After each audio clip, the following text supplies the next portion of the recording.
Andaj jo rastisht e shohim për shembull te rasti Aliut radhiyallahu anhu.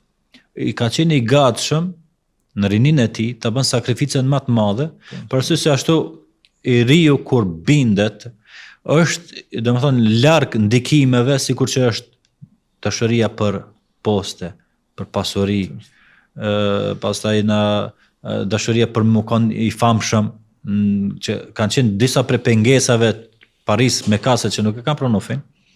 Ka qenë i gatshëm të sakrifikon dhe të avnon kokën në jastukun e pejgamberit alayhissalam kur ai bën hijret.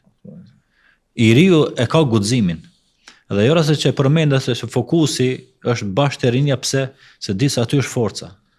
Aty është guximi. Aty është edhe ardhmëria. Aty është edhe ardhmëria. Do thonë është pjesa më e shtrenjtë e jetës. Edhe në hadithet e pejgamberit e vërejmë kur thotë që do të pyetet njeriu për rinin se ku e harxhoi. Këtu flasin ulemat thënë njeriu në këtë rast njeriu do të pyetet 2 herë. Për rinin edhe për jetën. Për jetën. Rinia veçmas. Të dyat pjesë të jetës, që e ka dhënë Allahu njeriu. Po rinia është domethënë në një nivel pak më të lartë të ndjeshmërisë. Domethënë sepse aty nëse me të vërtet mirën binarët e drejta, pastaj me lejen e Zotit do të shkojnë këtë punë shumë më mirë. Kjo nëse themi tek sahabët, po e mora shembull Aliun radhiyallahu anhu, po jo më larg e kemi Ibn Abbasin i cili shembull i dijes, domethënë njëri që ka marrë levdatën e pejgamberit alayhis salam, qysh në hershëm në rinin e tij si komentuesi më i mirë i Kuranit. E për Ibn Mesudin, faqihu fi din wa alimhu at-ta'wil. Po. Se fen dhe mundësia që të bëhet komentues të interpreton mirë Kur'anin. Ibn Mesudin Mekë le që ka qenë i ri, po thotë se ka qenë edhe i dopt fizikisht. Megjithatë, rinia e ka të guximi i cili edhe pse ka dalë ashtu i dopt, po e ka lexuar surën Rahman në mesin e kurreshitëve.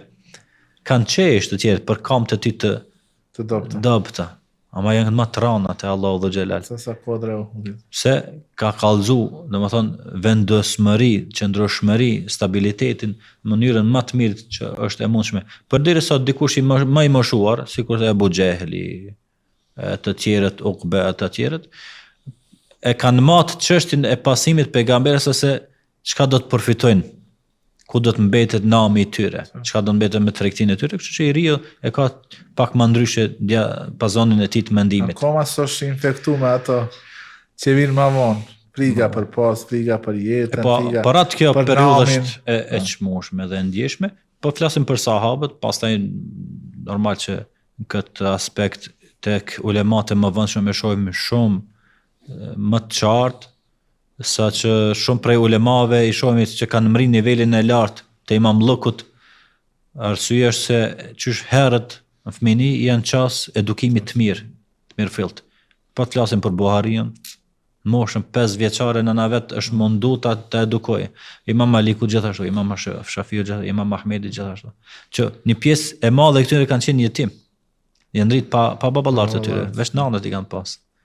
Më që në fëmijëni ka qenë edukimi i duhur, i qelluar, edhe pastaj kanë arrit, padyshim që arrihet. Për shembujt koranor, janë shembuj shumë të ndryshëm për Ibrahimin alayhis salam që flitet se herët që në rinin e tij, më thënë ka nisat revolucionin kundër shirkut dhe idhujve. E ka arrit epitetin umme. Po. Një popull vetë, e i ri, i vetëm.